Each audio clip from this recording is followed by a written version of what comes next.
Okay, welcome back to Careful Boys. Today, again, we have Zuby. Thank you. Yeah, Zuby! We love you. Thank you. Guys, appreciate it. Thank you. Okay, you have the opportunity to give a 10-minute speech, and this will be broadcast worldwide. What the fuck do you say? Oh, that's so I feel tough. like I've done a few of these. I feel like you're qualified for this one. Yeah, you. Take it away, Zuby. I mean, well, they weren't literally broadcast worldwide, but they're Everyone on in the world YouTube. has your ear. It's you like can, what you can search Zuby speeches. It's the equivalent of the Oscar acceptance speech, right? Everyone's gonna hear you, judge you, whatever. What do you say? And this is what, What do I say? your new book is about too, right? What? Yeah, it is. You could talk about some of that stuff. You could shout out Dubai and the OnePlus phone. And put your affiliate link at the bottom. I should shout out. I'll shout out 10 minutes, teamzuby.com. I'll There you shout out go. my book, Strong Advice: Zuby's Guide to Fitness for Everybody. Love that. My children's book, The Candy Calamity. Go check that out. Love that. Book number 3 coming. Okay, if I could give a speech and everyone in the world would hear it, what would I want to talk about? Oscar style, right? Okay, do you know what I'd actually really want to do is I want to give people some words of encouragement. Because I think there are so many billions of people in this world who very rarely get much encouragement. I'm blessed that from my family background and whatever, as I was growing up and even to this day as a grown man, I get a lot of words of encouragement and affirmation and support from people all over the world at this point. But I'm aware that there are many people who they go days, weeks, months, years without anyone telling them what they're capable of or thanking them for what they are doing. There's a lot of work that goes kind of thankless in this world. I often think of the people who really make the world happen, people who build stuff, The shit shovelers. people who But they're talked drive about like they have trucks, no value. people who farmers, Yeah. people who like get us our food, like all that stuff. It's kind of there's a lot of kind of thankless jobs. Yes. And I'd want to, particularly for young people, but for everyone, just I think a lot about the concept of potential. And the truth is that it's impossible to totally reach your own potential, but each individual is capable of so much more than they realize. And so I would want to encourage people to realize they have the seed of greatness within them. Whoever you are, wherever you are, whatever your talent stack, your experiences, your personality, whatever it is, whatever you think you're capable of a lot more than that. And if you work hard and you're determined and you treat people well and you keep going and are consistent, then you can achieve truly remarkable stuff. And I think that the way you truly make the world better is you make the individuals better. I think that if everyone was focused on, yes, of course, treating other people well and being kind and not being nasty or cruel to one That's another, not what he thinks. but also just maximizing. I actually love so much more than you even think. You're an idiot. That's not what he thinks. I can't convince you. Yeah, but just maximizing them. You're literally the antithesis of what he is talking about. Here we go. Can you bring your white guilt back to the conversation so that we can have a positive environment? I'm protected. Yeah, but I think, man, that would be my message, man. My message would be to encourage people to do their best to push towards their potential. Work on that, Steve. And then beyond that, man, basic golden rule, Yeah. love your neighbors as yourselves, treat other people as you yourself would like to be treated. Don't be a white bigot. And, Don't covet your neighbor's wife, and that covers it. even though she's hot as fuck. That's great. Don't cover your neighbor's wife. Don't cover your neighbor's ass. Don't cover your Thank neighbor's you. house. Honorable. Did you get a lot of encouragement growing up? Hell yeah, so much. It's awesome. Still do. Where did it come from? Because you're a confident guy. Encouragement. Where did that initial spark of encouragement come from? Boy, I mean, my parents named me God's decision, so like. That's what Zuby means? Unzubechuku. Zuby's the short form. of that. Hey, you got that pretty well. Yeah, solid. Zuby nunchucks. Yeah, no, I've always had encouragement. I mean, I'm the youngest of 5 siblings, so my parent, from both my mom and my dad, all of my siblings, I've got a huge extended family. Your siblings never beat your ass? No, they protected me. That's a healthy family. they don't. Holy shit. That's fucking awesome. Yeah, no. So yeah, but I recognize not everyone has that. Yeah. Maybe the case. Perhaps most people don't even. Sadly, in this day and age. So yeah, it's important. So with everything I do, I just try to do my best to put that message out there in different ways. Why I'm so into physical fitness and talking Your about all best the things everywhere, huh? Yeah, just do your. None of us are perfect, but do your best to get your body healthy, get your mind healthy, get your, whatever it is. Just do your best, and that way you can't pour from an empty cup, right? If I had not done work on myself to get to where I am and build my platforms and build my physical fitness and my mind and ability to articulate and all that stuff, I would not be able to reach and inspire thousands, let alone millions of people. But by me doing that, it's like, cool, it ripples outwards. Just like negativity does, right? If I go on big platforms and I start like becoming some hate preacher, it all ripples outwards, positive, negative. So if more people just, even if it was a 10% shift in each person, I think that would be like a 2,000% shift in the world. For my 10-minute speech, I'm just gonna have Zuby go up again. Yeah. He goes up 7 times. Yeah. When they do that That's in all of the our house, answers. or you know how they do I defer my time to Zuby? Yeah. Zuby can have all of ours, and now he has an hour. Go For ahead. the gentleman from Dubai. Oh man, I'm just doing my best, that's all. No, that's great. That's a great answer, though. That's like deserves snaps. Yeah. Yay! That's so nice. Jazz hands? Yeah. And Anthony, you can't just say like I would do this kind of moves or whatever. People want to hear us speak. Yeah. There's something really inspirational about what he said, and I think we should all roll into that versus talking Yeah, shit. of course you want me to roll into it. What do you want me to roll into it? Yeah, how do I do the roll? Speak from the heart. Steve, if you could just shut up so I can speak. It's my time. My time for the floor. Yeah. Oh, by the way, be your best self, Steve. I encourage you. Anyways, one of my favorite speeches, actually, and I would speak on, because at the end of the day, there's no better message, I believe, than the simplest ones that still never get listened to. You know what I mean? It's not like somebody needs to come out and speak like new fucking languages and stuff, and there's new problems. Everything roots from the same fucking basic problems that people just over and over, we all make the same mistakes over, One of my favorite speeches was, ironically, from Charlie Chaplin, in this film that he did back in the day, and it was called the Final Speech, where he does this bit where everybody always talks about how he like kind of looks like Hitler, right? And he does this actual fucking movie in the sound era, where he dresses up like Hitler. They fucking capture Hitler. They tie him up and stuff, put him in a closet. He gets pushed out into like the balcony where he has to give a speech to all of Hitler's soldiers, and everybody's listening on the radio, and he's looks like and is like the world leader. They never acknowledge it. They never say at that time it's Hitler, but this is during that war era. So he's given this opportunity in this movie to like give a final speech as kind of like this world dictator, and everybody has to listen. So it's like the whole concept is like, what does he choose to say? And I love this prompt because it reminds me of that. And he chooses to talk about how basically greed is like the root of all evil from the world, and we live in this world where everything is abundant. If we just chose to share, everyone would have equal means and a plethora of everything in abundance that they need to survive and thrive and live well.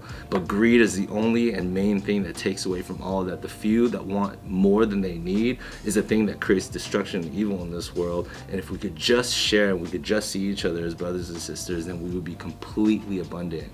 And I just love that message so much that I feel like the irony in hearing about a message delivered nearly a century ago, still prevalent today and still needed to be heard today, is the point of like repeating the same simple things versus just saying like what matters today, Also sounds like communism a little bit, no? And Nazism. Am I tripping though? Or no? I'm just being serious. No, like I love what he said, but then in the main, I'm like, this is Nazi shit. Sharing's good. No, but I think like in the small unit sense, yes. But greed drives productivity, baby. Small unit sense for sure. But then also I think like those are also the same points that I hear from Mao. Let me hear your guys' cool idealism. I don't got cool shit. I actually think that was beautiful, dude. It was. I just like But smashing on it's it. so funny. I think it's because they're bad comedians, so they need to dunk on it. That's why I'm being serious. There's nothing to laugh about in the room, so they have to. The problem with the reason why it's a thin line, I get what you mean with communism. I think the thing with communism is it's the state enforcement of that idea. Right. That's what I was trying to say. Rather than it being Smarter. I can't. The beauty behind people wanting to share is the difference between the state forcing you to share. Voluntary sharing. But he's giving an example, but the prompt still stands. Yeah. I liked it. Yeah. No, what Anthony said was dystopian, and it took hope from people, but it's like, it sounds brought like- back around. yeah, it's voluntarism He made it versus sick. a mandate. Mao. Like, Sounds like a little bit of Pol Pot to me. And then, Go ahead, Joe. Let's hear your Japanese imperialism. Yeah. Let's talk about our Jomalian imperialism and how everything is It's inspiring. And It's bonus inspiring. points if he gets a merch tie-in. Which is gonna happen. next shirt. Merge prevalent to this era. I think, okay, a lot of the issues of, people's pain struggles in the world is their inability to accurately assess problems. Yeah. So they're trying to solve problems, but they can't assess the problem correctly, so the solution will inevitably be incorrect. Okay. So then you have people who might be emotionally ignited to solve something, and it might be well-intentioned, but it might make the problem worse. So, one, how do I create a speech to unveil this fog that they have on perspective? Because they can't objectively look at something and go, this is the issue, so this is probably the likely way we should solve this thing. Yeah. I think that would be kind of cool to maybe do something where you can maybe even push the needle a little bit where people can see the world more clearly. Sure. But the difficulty is that everyone shares the same reality, but they're in a different world. Everyone's perspective's completely different. So then I'm like, how the fuck are these things gonna be solved? Or relatable for them to care enough to want to solve them. Yeah, and their understanding of But I think that's a big brain thing to do. I think for me, it would be very simple. It's like, hey, world, stop taking everything so fucking seriously. Just chill the fuck out a little bit.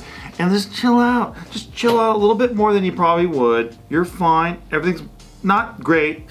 Things are not great. Things are not even excellent or anything. Or decent even sometimes. But if you just take yourself a little less seriously, you take the pressure off. Yeah, and make it more fun. And even if you joke about something that's not gonna get a laugh, just have some levity, for fuck's sakes. I wish the world could just hear that. That's what I want the most.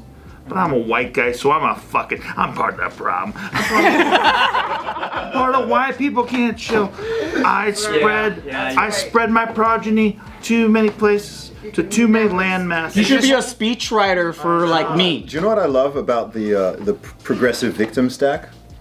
Is I love how a straight white man who's at the bottom of the victim stack can leap to the top by identifying as a woman. Yeah. It's amazing. And then you trump black people. Yeah. You trump gays. You trump Yeah. a trans woman. Yeah. Front of line. Yes, you could even go in women's sports. Yeah. Dave Chappelle said that. They need feeling, to. I think he's telling you to identify as a woman. if you're ever feeling, This is what happens to a lot of chicks, by the way, in my race, in my culture. Oh, yeah. No, they fall for this shit. They go I'll stand out more if I do a thing that's oh yeah, or dudes, white dudes who are, they're I have no purpose. I'm gonna fucking go get the weightlifting record, right? And then Caitlyn Jenner killed somebody, and Bruce Jenner killed somebody, and then just switched to Caitlyn, and everyone forgot about it. and everyone's wow. ESPN's People forgot about it. It was just Damn. beautiful, That's stunning, right. I remember amazing. that. I was like, wow, okay, got it. Yeah. The sympathy vote. Maybe Alec Baldwin should Alexandra Baldwin legitimately probably should. probably should. That would have been crazy. That'd be the craziest PR move of all time. Yeah, Take the dude. heat off her. All of a sudden, the media's typing. They have to change the pronouns. Right. Legitimately, that's. It would take heat off him. Jesus, that's so true. It's crazy. Even Ryan's holy shit. Look at Ryan. That's troubled. true. Ryan's face is he's troubled. He's that's such good advice. I think you should just say sorry for 10 minutes. Yeah. But just the word, nothing else. Really Just slow sorry. once. yeah. For 10 minutes. I think you should. Even I think you that should is do a not possible. 10-minute speech on how privileged you are Okay.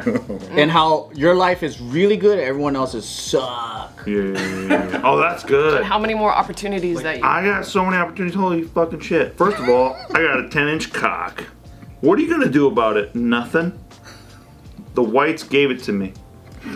They handed it to me on a silver platter, and guess what? I'm using it to beat up some indigenous motherfucking pussy.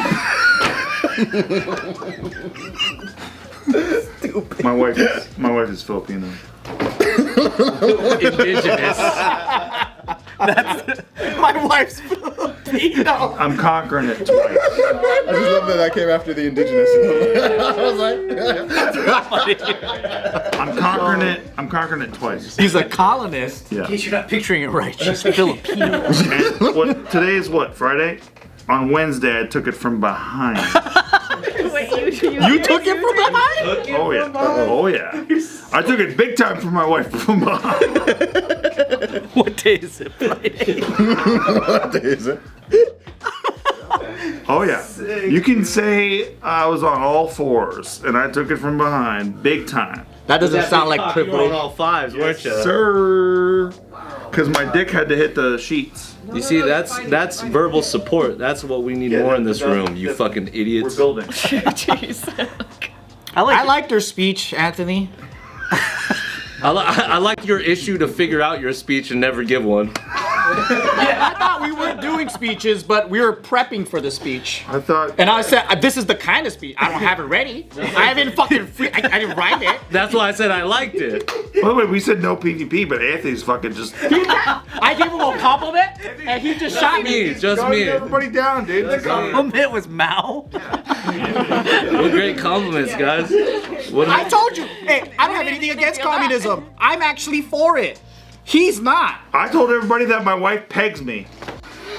And That's what that's you told the not world. vulnerable. 10 minutes. I told the whole What world. we said now. I would like to say something like kind of along the lines of yours, in the way of like, Yeah. well, not in the wife thing. I'm like, where am I? what's going on? What day is it? This is taking a turn. Thing seriously, it's that's the only thing you can do in most situations, and I feel like levity is the easiest way to even get somebody to adopt a new frame of mind. Yeah. Like how hard everyone pushes agendas is almost asking for resistance. Does the opposite. And I feel like if Yeah. anyone's gonna meet in the middle, it's gonna be through levity. Through comedy, yeah. You can't just. Well, there are some people who will see that we even have Zuby here, and they just immediately are going to judge the content immediately without even seeing it. They're just Well, going to they're- go, it's going to be this They're way. stupid. Right, but that's I wonder what they judge. well, exactly. They judged Zuby because he's black. No, they judged. They judged Zuby because of what they heard about Zuby before they saw anything with Zuby. That would be really funny. There's a very funny example of that because I do a lot of speeches in different places, but I've done a few on college campuses here in the U.S. and I got protested for the first time. Really? Oh, In 20, and late 2022. You say why? This is the funny part because most of them didn't know why. Oh, of course. They just knew they. Yeah, there were like 35, 40 protesters. So they were just making noise trying to stop your speech? Well, firstly, they tried to get me banned from even coming to the campus. We hate Zuby and his empowerment speech, just trying to empower people they with were trying, positivity. they were trying to. Yeah, they tried to deplatform me, and then when that failed, they just showed up to the. Was it a bunch of white kids calling you a white supremacist? Close, not far off. Not far off. Fucking good irony. Some of them had Black Lives Matter signs. Some of them had rainbow flags. Protest against what you're gonna say? They were confused. But it was No, they're practicing their right to protest. It's actually very inspiring. Yeah, and my speech was about the importance of free speech, so it all ended up working out very Okay. well. It all ended up working out well, and at Were they least shouting you down, or were they like listening to you? no. So they so during the speech, I mean, before I even spoke, I told them you're welcome to come in and listen if you want to, because they were outside. So we were in a room, and there was like kind of like a glass, almost like a glass wall into the hallway. Yeah. And so lots of them stayed out there just holding up their signs, whatever, like being visible, but couldn't really hear them so much. They're making a bit of noise, but not too bad. Some of them came in and actually listened to the speech. And then the Q&A, I mean, I told the security guy, because the security guy was kind of like, what do you want? I was like, invite them all in for the Q&A.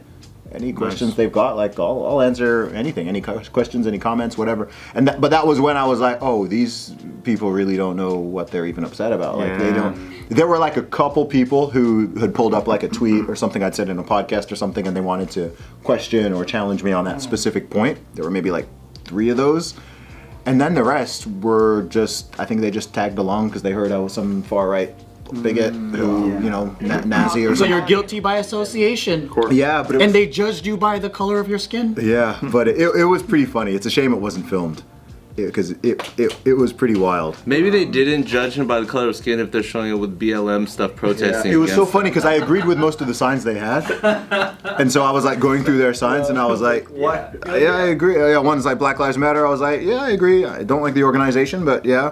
One had a Trans Lives Matter sign. I was like, yeah, trans people are human, of course. Yeah, their lives matter. Yeah, who says it doesn't? Yeah. Someone else had a trans rights and human rights. I was like, yeah, trans people are human beings. Are they holding it up for the right? people You know, that say it's not?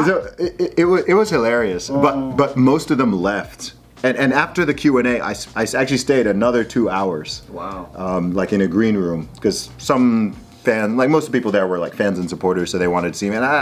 And I told these protesters, I was like, you can, if you want to come hang out, like ask me questions, whatever. So like a bunch of them also came, just hanging out with me, chatting in the green room or whatever. They're just curious. Yeah, and it's so funny because so many, like they came, I mean, they dedicated 4 hours of their night to protesting me. So obviously in their brain, they came and like, they wanted me. They got you. They've got a figment in their brain of like who I am and what I believe or whatever. And then they're kind of, you take all the wind out their sails. And it was funny because some of them were quite insulting or, you know, nasty towards me. Yeah. And I'm so calm. Yeah. So they end up looking bad because they're coming in like this and this, and I'm just like being very polite and kind, you know, whatever. They're cussing at me, I'm not cussing at them. They're trying to insult me, I'm just like whatever. So I think the vast majority of those protesters, they actually left like, he's a really nice guy. Why were we protesting? You didn't say he was black. He was so nice to us. Well, you're extremely secure with yourself, obviously, and so like as many times as I've tried to shaken you today, I have failed. Which is why we're all leaving with Saudi Arabian timeshares. Sign So me I'd up. like to apologize to our fan base. We brought Zuby in to try to catch him. And sorry, wokies. We're woke, you're woke, We all tried. so sorry. We failed. He got away this time. He's a right-wing genius. He's a right-wing roadrunner, but we're Wile E. Coyote and we're ordering some shit from Acme. Don't worry about it. We got this. We'll get him one day. Just give us a couple of months. Yeah.